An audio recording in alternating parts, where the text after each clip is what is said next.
Hello, everyone. My name is Becky Durst, and I will be your moderator for tonight. I'm joined by Extension Master Gardeners Toshiko Uchiyama, Sarah Dalewski, Caroline Carroll, and Roseanne Jones. This evening, we will start our clinic with our bug watch, which will be presented by Roseanne Jones. Then we'll hear from Toshiko, who will discuss tomatillos and Roma tomatoes. Sarah will present on heirloom and hybrid tomatoes, and Caroline will discuss eggplant varieties beyond the typical Italian eggplant. Then we'll address your questions. These topics are all ways to discover new to use summer crops for your garden. Many of us are not aware of the diversity that exists in the tomato and eggplant world. These less mainstream varieties are wonderful options to add to your summer garden and cooking. Now, Roseanne is going to get us started tonight with our bug watch. Roseanne, could you tell us a little bit about the flea beetle and why we might be concerned to find them in our garden? Thanks, Becky. I appreciate it. The flea beetle, kind of an interesting bug here.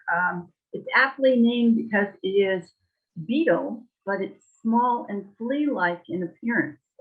So we could confuse it with fleas, particularly if you have pets around the house. It's a common pest for vegetable crops and chews these tiny little irregular shaped holes in the leaves, or it leaves little tiny brown spots on the leaves. You can see some in the slide there. Most of the flea beetles are specific to certain plants. So it just depends upon which one you have. If you have severe damage, a little bit's not going to be a problem, but a severe damage can result in the wilted and stunted plants. And of course, then you're not getting any production from the plant. So that's a concern. We can manage these through cultural and chemical controls. So what I've done here is list some of the host plants. So if you are growing any of these in your gardens, you may want to keep an extra eye out for the flea beetle. And then we're going to be talking, as Becky said, about tomatoes and eggplants tonight. So it's very appropriate for those. The controls I've learned about or cultural, okay, you can tilt the soil, any weeds and crop debris in the fall to mix it in and get rid of those. And you can also use garden fabric over the ground to help protect it. Use hoops with cloth to cover the plants until they're done flowering, or just protect the plant with fabric, that garden fabric, until the flowering is done, because that's when the flea beetles are most damaging. You might choose to use organic or biological controls. I found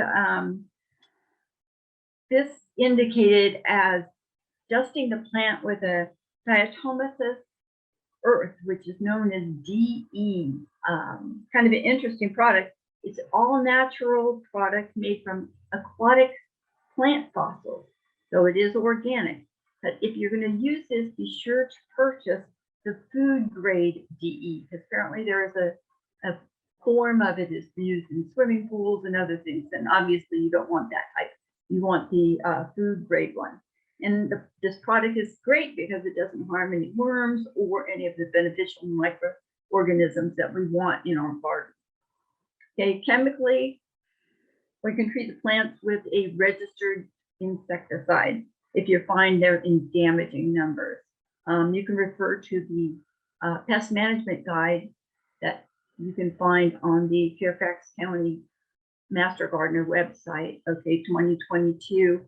That will give you a lot of information, but you want to be sure to read the instructions on the product that you choose, okay, and wear any protective gear that it recommends. Okay, that's important. You want to read those instructions and follow them directly.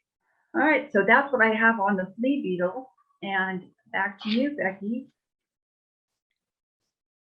Thank you. That was fantastic. I had no idea that they were specific to the crops. I thought that there was just one that ate everything. That was great. Thank you. Our next presenter is Toshiko Uchiyama, who is here to introduce us to tomatillos, Roma tomatoes, and all the different varieties to choose from. Toshiko, I'll turn it over to you. Tomatillos and then Roma tomatoes. Tomatoes has almost 7,500 varieties, and most people like these fruits, and they are not vegetables actually, but it's not sweet, so many people think vegetables, but actually fruits. And based on plant characteristics, there are different three different types, and that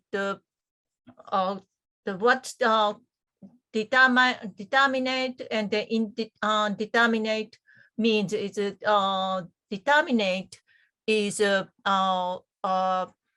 tomatoes produce their fruits all at once, and indeterminate ones give you tomatoes all during the growing season. So we use tomatoes, or usually we are talking about is indeterminate tomatoes type. And based on fruits characteristics, we have different type of tomatoes. And then one is beefsteak type tomatoes. These are sliced tomatoes. And then most people take these tomatoes for fresh or salad, slicing, salad kind of things. And then cherry tomatoes are really small type of tomatoes. And then we can eat as also fresh, and then like fruits kind of snacking. And then last one is paste Roma tomatoes that I try to talk about tonight. Other type of tomatoes you can check with other videos in the Fairfax counties all about the veggies. They explain other kind of tomatoes, but today especially I try to talk about the paste, or it's called Roma tomatoes. Next slide, please. Roma tomatoes, it's called the paste or plum also. Pear-shaped fruits with very meaty interiors and then few seeds. So honestly speaking, it's not tasty to eat as fresh. But if you make tomato sauce, it's really nice and also easy to make sauces, because there are not a lot of juices. It's a lot of meat part and then few seeds. It means it doesn't bother that when you make sauces. And then they are favorite for canning, drying, and then sauces, since they are less juicy or to eat as fresh. And then especially some varieties, I just showed up several varieties here. Roma or Viva Italia, Golden Milano. Golden Milano is that yellowish one. And then Sunrise sauce, and then some Marzano. This is good sauces. I just saw many places to recommend this type of the variety. And then Pazzano, Grandena, Plum Dandy, and then like I saw other type like Juliet or other things. There are tons of different names you can see from the seed companies, but these are kind of many of them. And then you know that not big differences between these things. What you like, and then you can find out what is easy to make or you need. But mostly they are pear-shaped, and mostly 2 inches or maybe a little bit more sometimes, that kind of things. And then the way to grow these plum tomatoes are same as other type of tomatoes. Other type of is Tomatillos. That the Tomatillos is relatives of tomatoes, but looks really different because of that kind of lamp-shaped, husks overlap that the tomato fruits, and then looks like strange. But the inside is usually green fruits. Sometimes what is that? Different color, that the purple and yellow, but there's mostly greens of typical. and then you can use these tomatoes as the salsas, especially Mexican salsas. You can see and then taste the special kind of as special seasonings, and many people enjoy that. But as fresh, I don't know if you really like it. But these are the kind of a tomato type, and then not only husks you can see, but the growing type is different. Usually what's happened is tomatoes need more spaces. Like if you need tomatoes between tomato plants, like 2 feet apart or something, you should put more spaces between tomatillos because we're getting more wild to grow. So unless you trim, you need more spaces for growing tomatoes. That is one thing different. Next, please. Tomatillo is I just mentioned the last stuff, but slide. Tomatillo has yellow, green, purple varieties, and I just brought back some the Tomatillos varieties in that you can see Mexican strain is yellow, pineapple is yellow, Toma Belt, and then Myrtle Made are green, and purple is purple. And then you can find out these, not all of them, but there's like Genovese places have, I saw last time as 3 type of tomatoes. And then usually these are 2 inches wide. And so that's kind of like this. And then inside the paper husk, sticky film covers the fruits that you must wash off before use. So that you need to know about that. And so that is a kind of a character Tomatillo has different from main tomato plants. Next slide, please.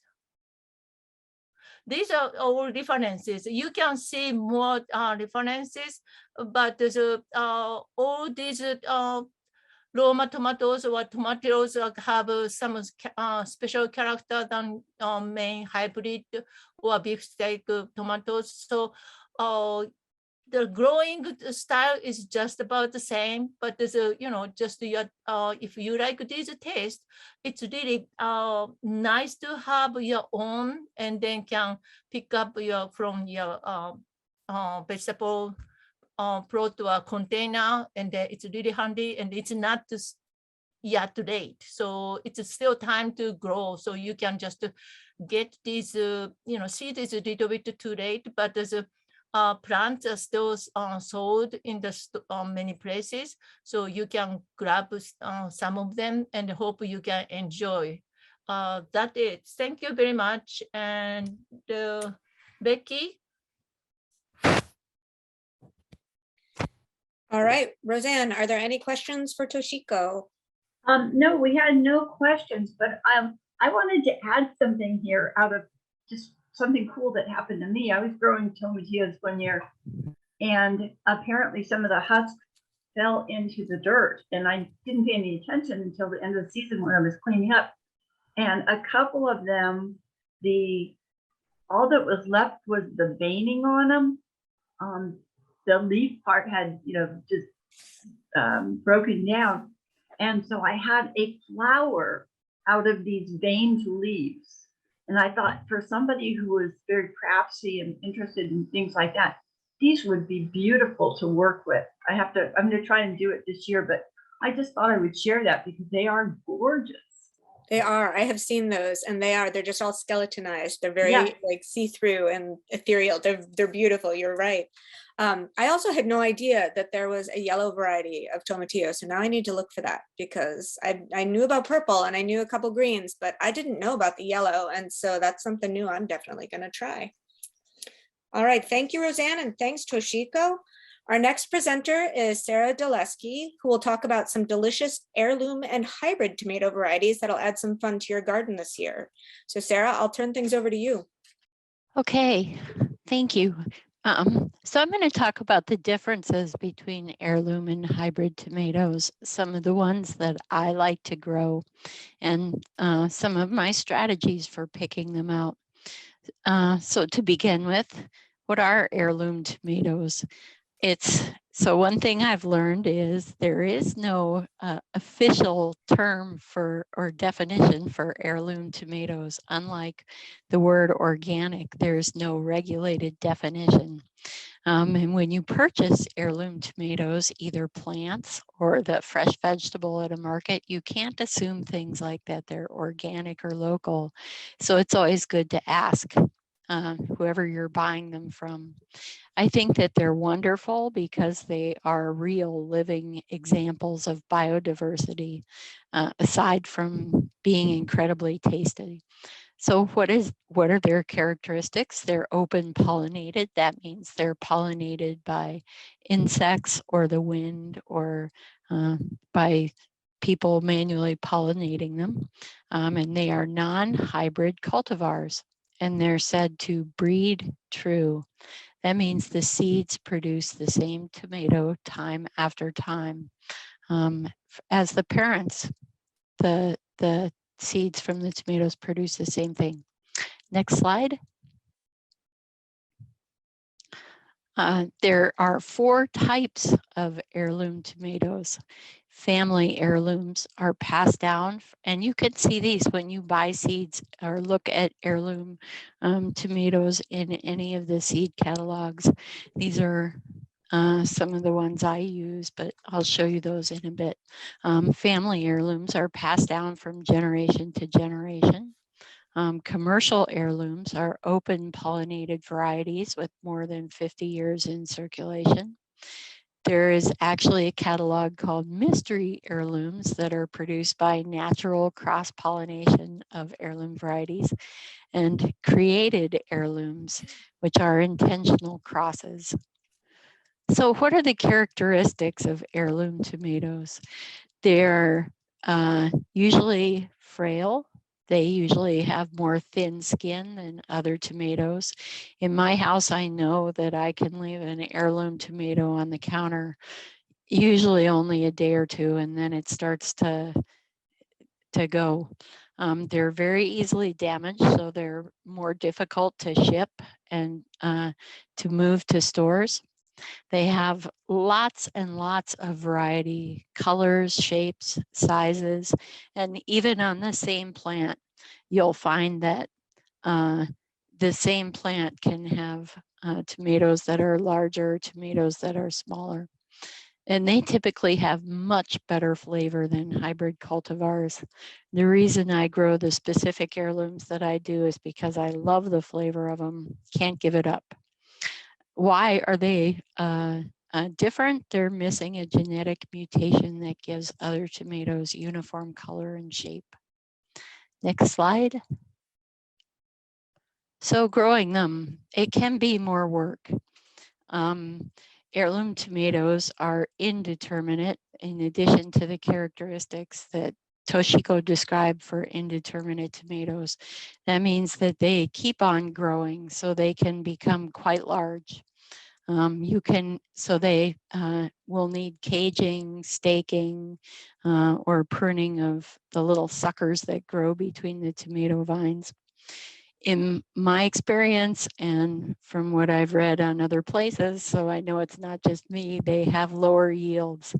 One of my favorite tasting heirlooms, which was called Amana Orange, only had 3 tomatoes per plant last year, but it was everybody's favorite tomato. Again, they're indeterminate. You can plan ahead to mitigate disease risks. I always take a lot of care with heirlooms. I'm always sure to use newspaper and mulch so that if it rains and water splashes up, I'm not catching any soil-borne diseases.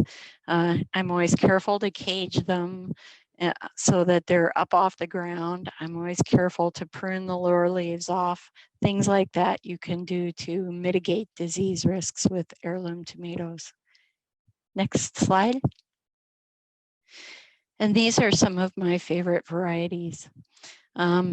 Black Krim, which is a Ukrainian heirloom tomato.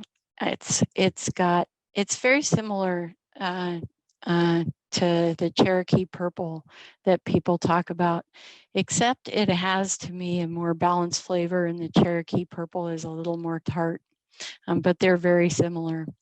Brandywine is a tomato I'll never give up growing. It's just big, rich, beautiful. Ludo Genovese is also a sauce tomato, but unlike the plum tomatoes Toshiko was talking about, it's big and round. I wouldn't say it's watery, but it is very juicy. And so its flavor profile, like Toshiko said, isn't as good when it's raw as when it's cooked down, and it becomes much richer and much more delicious. And then Mortgage Lifter is one that I typically grow to see how big I can get them to be, and I've had a lot of good luck with those. So those are some of my favorite, but there are literally hundreds, like Toshiko said, hundreds of kinds of heirloom tomatoes. Next. So hybrid tomatoes, what's the difference? Hybrid tomatoes are crosses of different tomato plants, and the purpose is to get the best qualities of each so that you can have less diseases, more productive tomatoes, more consistency, more guaranteed output, things like that.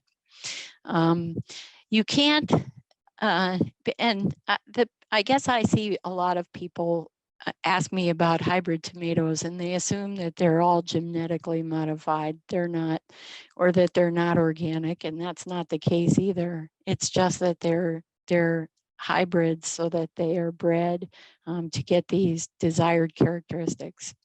They are usually less flavorful than heirloom tomatoes. And the seeds of hybrid tomatoes, you don't know what you're going to get. You could get offspring with different characteristics.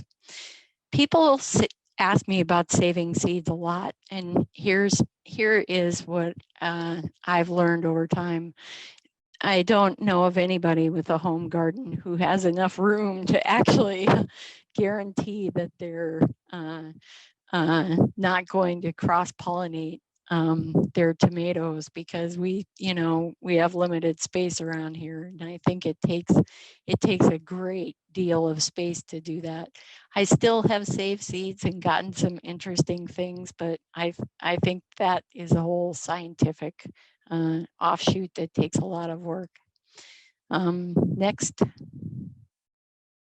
slide. Okay, so what are the characteristics of hybrids? They are bred to be transported. A lot of hybrid tomatoes are commercial tomatoes, and when you get seed catalogs, you can see that some are meant for greenhouses, some are meant for commercial growers. They talk about whether they're bred for farmers markets, how productive they are for things like that. They have far greater disease and pest resistance than heirlooms. I grow a variety of hybrids specifically for that reason. So if you are challenged by tomatoes that get diseases, you can look for resistance to the problems that you have in either the plants or the seeds that you purchase by looking for these alphabet letters that you'll see attached to your plant. And an example of that I gave is VFNT.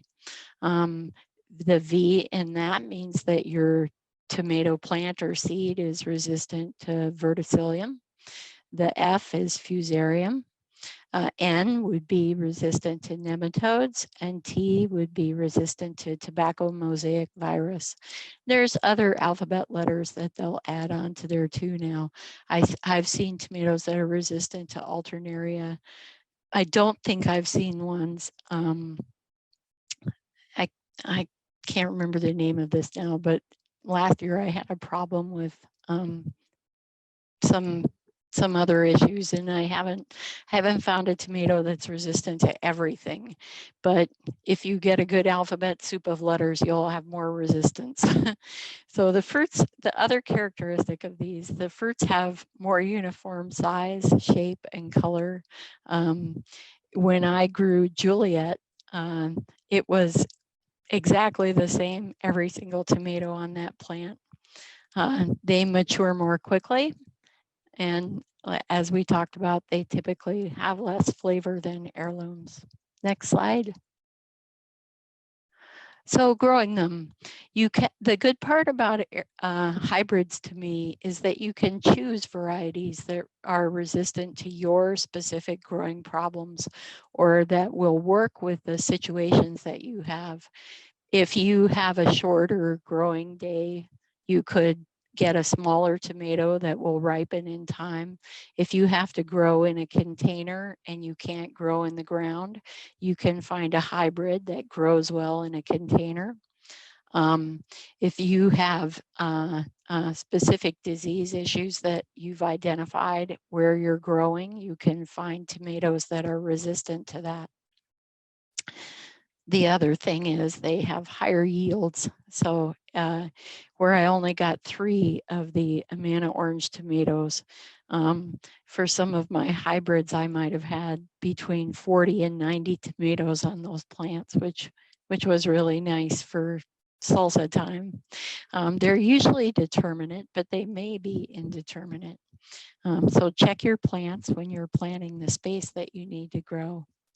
And because you can see the characteristics on those, it's easier to plan ahead to mitigate disease risks for hybrid tomatoes. There's literally hundreds and hundreds and hundreds of hybrid varieties, again, as Toshiko said, in the same types as heirloom tomatoes. The favorite ones that I have are Big Beef, Parks Whopper, Super Sweet 100, Early Girl, and Juliet. I had Juliet right up until November last year. And I have some examples of these. So when I'm done with my slides, I'll show them. Okay, and those are my resources. The Virginia Tech handout on tomatoes is just wonderful. The early blight handout talks a lot about early blight, which is an issue we have, and you can get a lot of information on that, and septoria leaf spot of tomato. So can you focus the camera on me for just a little bit?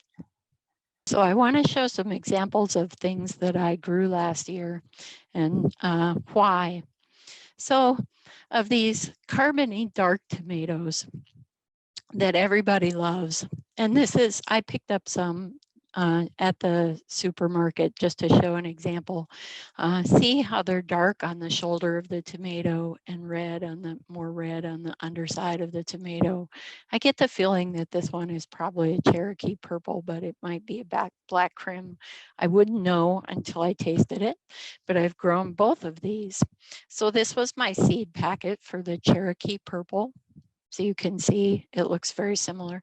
And here's the black crim. The black crim, again, is actually a Ukrainian tomato. If you try and grow these and you find that you have issues with the heirloom tomato version of that, there are hybrid versions. There's no picture on this seed catalog, but I purchased something called Cherokee Carbon. This is a hybrid version that's a cross between Cherokee Purple and a carbon tomato. And this hybrid version gives you something that's about half the size of this tomato, but boy, is it productive, and it lasts longer on your countertop without going bad. Tastes great. It was my husband's favorite tomato because he could go and pick a bunch of them, and they're just wonderful. The Amana orange that I grew that I had so many problems with, I gave up on that. A girlfriend of mine is still growing it, but I gave up and went for one of the all-time favorite hybrids, which is called Lemon Boy. Now, I'm not recommending these specific seed varieties. I buy them because they're the cheapest, but Lemon Boy is a hybrid that is usually listed in everybody's all-time favorite. And you can see it comes out to be just a super strong, lovely tomato that people really, really like. This is the Coastal Ludo Genovese that I talked about, and I'm actually growing one of these here that's coming up. It's a really healthy tomato. It's got a really hard, strong stem, so I'm really optimistic about how those are going to come out. But you can see that it's got this wonderful fat shape, completely unlike the plum tomatoes that Toshiko was talking about, but it's juicy and full of flavor and really easy to grow. One of the tomatoes that I tried to grow, the Oxheart, I found two that are similar-ish. This has got the same with a pointy bottom kind of thing. I had a lot of problems growing that, so I'm not sure how that's going to come out. So why did I pick the hybrids I picked this year? The first one I picked was called Bodacious, and I picked it because it has large fruit, which is, you know, a great thing. It's a good producer. It has no cracking, and it's blight resistant. Blight is a huge problem with me. The second one I picked, it was called Super Beefsteak, and boy, has that come out really well so far. The plant for that is just really thriving and strong and growing extremely well. This is also really disease resistant. And they said this was a new variety for 2022, so I was excited about that. I grow a hybrid version of Brandywine's, which is called Brandy Boy. And you can always tell a Brandywine, whether it's hybrid or anything else, they have these lovely sort of teardrop shaped leaves on them. And then I grew one called Fantastic this year. I grew it last year. It's smaller, but it has a ton of delicious, wonderful tomatoes. And then I grew one called Emmylou that's a version of Early Girl to me that was also delicious, had an early great harvest. And the thing I remembered about this, I grew it in a different part of the garden that I hardly ever watered, and it did great. And then I'm growing an heirloom that Toshiko talked about called Tomatillos. And as she talked about, it's a large plant. It hasn't grown any leaves on the bottom yet. That's the top. And the leaves look a little different than tomatoes. They look more papery. And as she talked about, they take a ton of space. That's an heirloom tomato also, though. So here's an interesting thing before I stop that I wanted to point about those purple tomatoes. If you can, I don't know if you can see this, but they have a kind of reddish stem, and some of them have a reddish tint to the underside of the leaves. You can't see it so much on that, but this is my black crim, and see the reddish tint to the stem and the underside of the leaf there. They get a reddish tint there too. The reason I picked the ones I picked is they ameliorate the problems I have in my garden. How I decide is I check catalogs and variety of them. So I look and see what the catalogs have. I look to see what they're selling locally at the markets that they say will be successful. I ask master gardeners and other gardeners, and I check the extension's recommended list. And I've had good success with that. So I encourage you to try both, but to be strategic about what you try, because as home gardeners, we don't have a ton of room. Thank you. That was my presentation. That was absolutely fantastic. I have so many things I want to say and talk about. I love that there is a mystery designation to heirloom tomatoes. Like that just, I don't know, that does my heart good somehow. And your tip for putting newspaper with mulch under the heirlooms is wonderful. I have a constant issue with septorial leaf spot also. And so like, I'm definitely going to try that this year. I have heard that one way as a home gardener that you can actually purely save seed is to put a little mesh bag over flowers before they open, and then to like paintbrush pollinate them and put the bag back over until the fruit forms.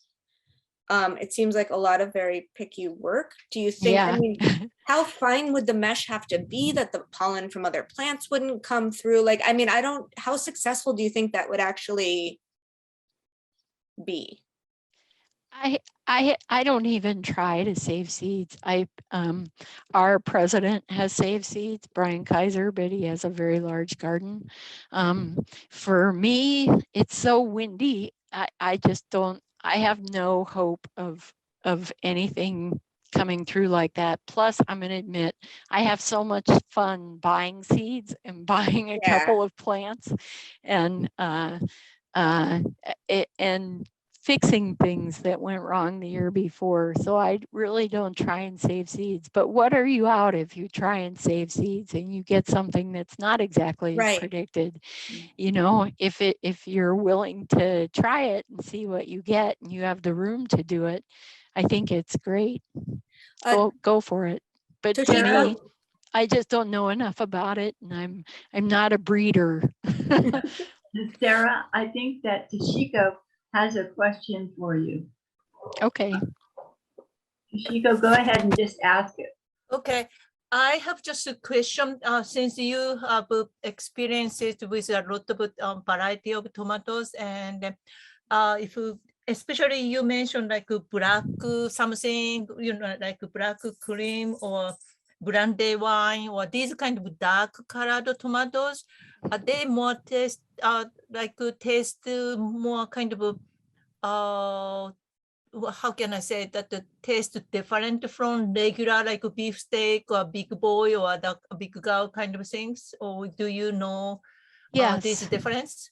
So they really do. And I think you have to do the work to actually sit down and try the tomatoes and see what they taste like when they're ripe. A lot of people have told me that this tomato, I don't know if you can see this is the classic ugly ripe that from Florida that they sell in markets a lot. And a lot of people have told me that this tastes like a Brandywine to them. This does not taste like a Brandywine to me. A Brandywine has a kind of sweet purplish winey flavor to me, the pink ones that I grow. And when they're ripe, when I know they're ripe, I can smell them and I can taste them, and they taste so different. I can tell the difference between a Cherokee purple and a black crim. The crim to me tastes very deep and savory and like almost like tomato sauce in a fresh tomato, whereas the Cherokee purple has a very bright and somewhat slightly tart flavor. So it's important to try them when they're ripe in the summertime, you know, and you're growing them, and find one that you really like before you mix them all up in a tomato salad or a tomato sauce or something like that, and see which one you like. Because people really, at least what I find is when people do try them when they're ripe and fresh, they really see what the difference is. One thing when I used to work for vegetable vendors at the farmer's market that we used to tell people is that the further away you get from red, the less acidic and the more fruity they are. So the flavor profiles, like the red is the most acidic, tangy, brightest flavor you'll find. And the further you get from red, like the less acidic and the more fruity or sweet, or, you know, you'll find other flavor profile, musky or smoky, or, you know, you'll start to find some of those other flavor profiles. That's a great way to put it. So I'm going to look that way. Tell me quickly before we move on, the tomato that your husband loves, and it was carbon. Oh, this is a tomato called Cherokee Carbon. Cherokee Carbon. Okay. So that and Super Sweet 100s and Brandywines are his three favorite. But the Cherokee Carbon, the reason I brought that up as an example is if you're really challenged and you cannot grow a black crim or a Cherokee purple, there's hope. There's hope with these hybrids that you can, maybe it's not exactly the same, but if you only have a 5-gallon bucket for your patio, you can grow this tomato because it's smaller. It's more of a sure bet. And I believe this could grow on somebody's patio in a 5-gallon bucket. Unlike I don't think somebody could get a crim. Maybe if they're willing to do that work, like you said, but Yeah. not me. All right, well, this was fantastic. Thank you so much. Roseanne, I think we covered all the questions for Sarah. Yes, there were no other questions. Okay, fantastic. So let's keep moving forward. Our final presenter tonight is Caroline Carroll, who's going to share amazing Indian and Japanese eggplant varieties. Caroline, we're finally moving over to you. Okay. Can you guys see me? We can. Oh, okay, good. So I'm going to do a little bit of the history of the eggplant, which I'm a little bit of a history nerd, so I got a little carried away with this, but it was just so fascinating to me. So in the Western world, eggplant, Solanum melangina, is so called because the first varieties known to English-speaking people bore white egg-shaped fruits. You may have seen some of these in specialty markets or farmers markets. Eggplant is believed to have originated in India, which includes Assam, which is a state in northeastern India, and also Burma. And there are many different names for it in ancient Sanskrit, Bengali, and Hindustani, indicating its antiquity in India. And although it was cultivated in India and later in China, in fact, one of the oldest records about eggplant is in a Chinese book written in the 5th century. Eggplant appears to have been known to the Western world for no more than about 1,500 years. Also of note, there are numerous Arabic and North African names for eggplant, and a noticeable lack of ancient Greek and Roman names. So this would indicate that this fruit was carried into the Mediterranean area by the Arabs in the so-called Dark Ages or the early Middle Ages. Melangina, which is now part of the scientific name, was in fact a 16th century Arabic name for one kind of their eggplant. Yellow, purple, green, spiny, spineless eggplant made their way across the globe by the 1600s, with the large traditional Italian type eggplant that you see, mostly in the grocery stores. They're the purple, black, glossy, oval shaped, that eventually became the most popular in the West. And interestingly, in the United States, many varieties of eggplants were used only ornamentally until about 50 years ago, which is incredible to me because I know how old I am, and I remember my mom making eggplant. So yeah, they just haven't been on the North American scene that long. Next slide, please. So Indian eggplants, botanically classified as Solanum melangina, belong to the Solanaceae or nightshade family, along with potatoes, tomatoes, and peppers. They're also known as ratna or brinjal. Indian eggplants are often labeled as baby eggplants in commercial markets due to their small size.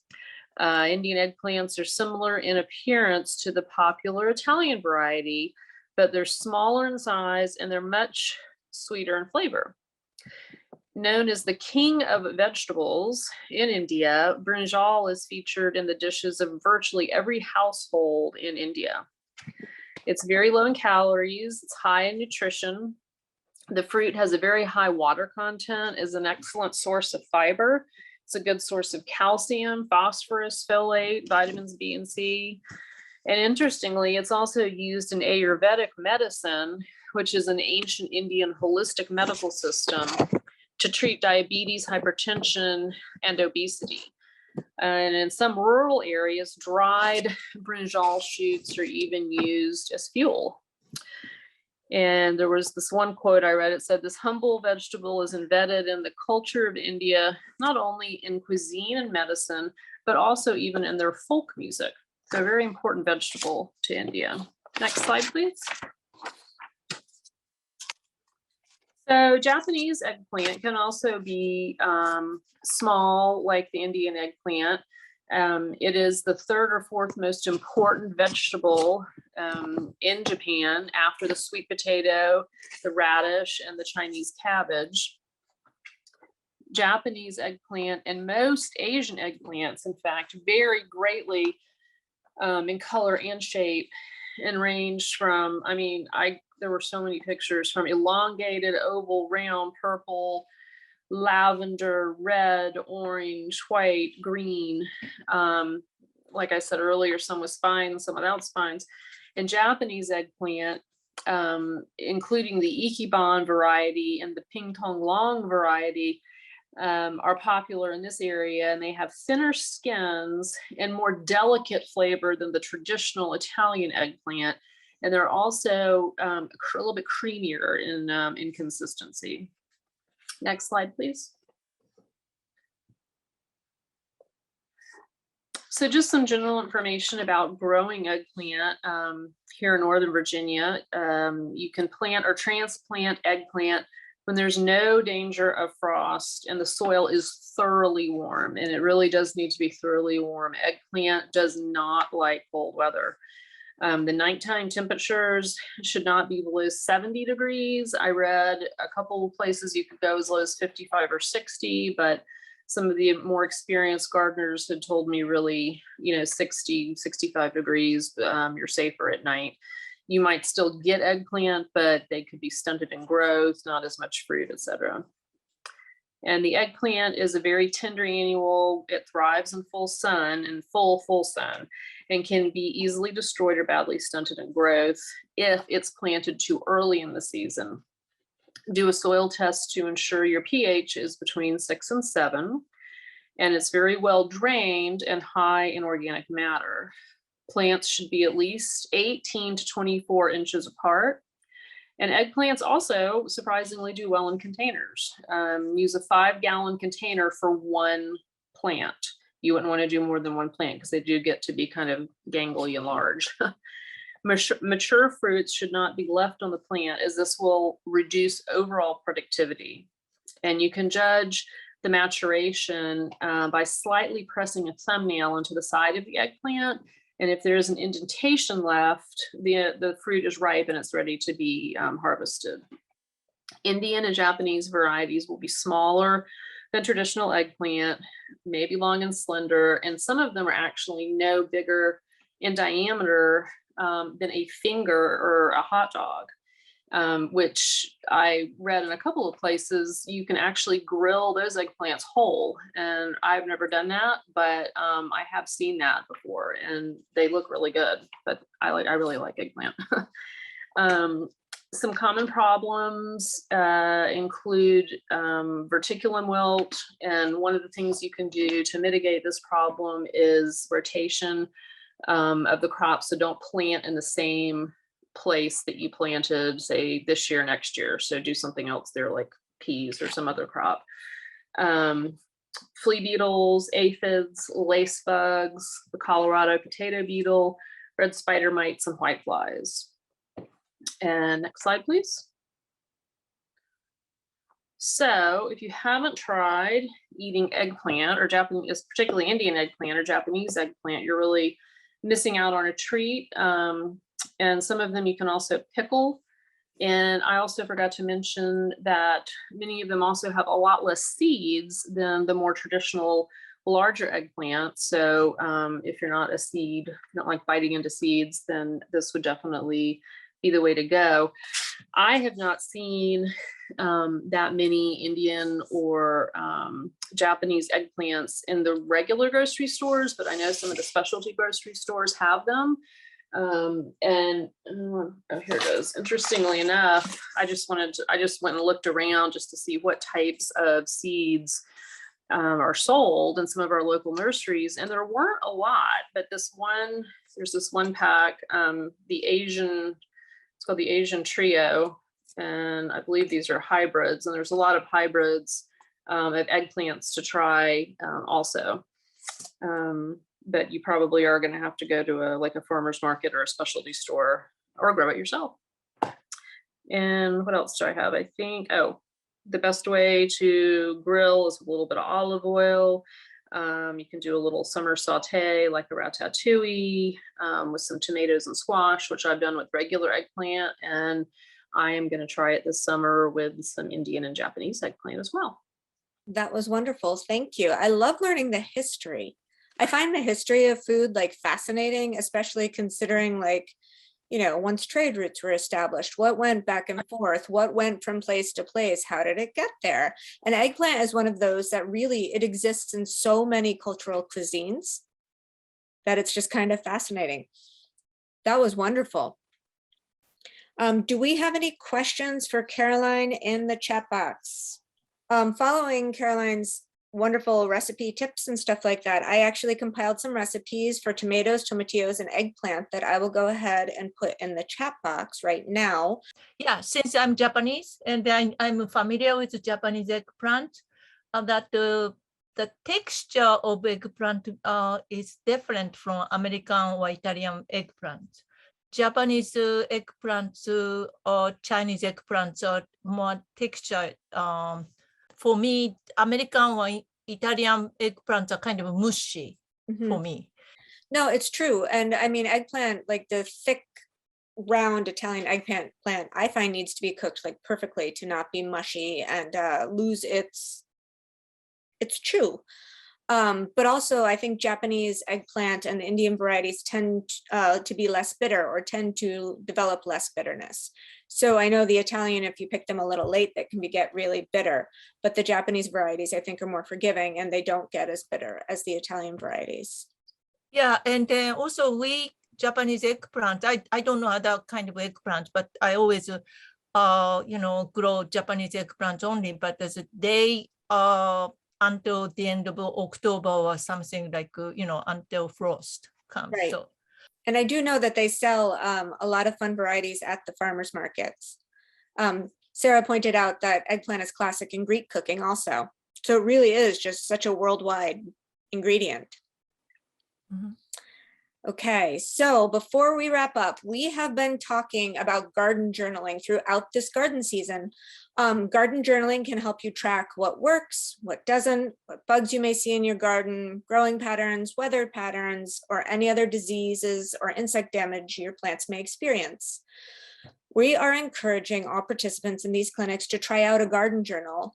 At the end of the season, we'll review our garden journals together as we put this year's garden to bed and plan for 2023. This week, it would be great in your journal to talk about any seeds you have planted and what plants you have gotten into the ground now that we're finally past our frost date and the crazy weather of last week with the 4 inches of rain and lows dropping into the 30s has subsided. So definitely noting that we have had a cooler spring, the amount of rain we've gotten, things like that will be really helpful in seeing how your plants grow. And maybe, at the end of the season, being able to say, okay, I can see the weather played a part in this, but maybe these plants aren't right for me in this way. To register for future sessions and to find additional resources, including great articles, weed profiles, and more resources, visit fairfaxgardening.org. Check out our calendar to see the monthly calendar for future topics. Next slide. We've been hosting these plant clinics since the summer of 2020, and all were recorded and are on the VCE-Fairfax County YouTube site. In addition to the virtual plant clinic presentations, you can see the 6 presentations from our fall 2020 Lunch and Lawn series, reviewing fall turf care and winterizing your lawn, as well as our 2021 Spring Lunch and Lawn series and our Zone 7 Garden series. There are lots of great speakers and informative topics.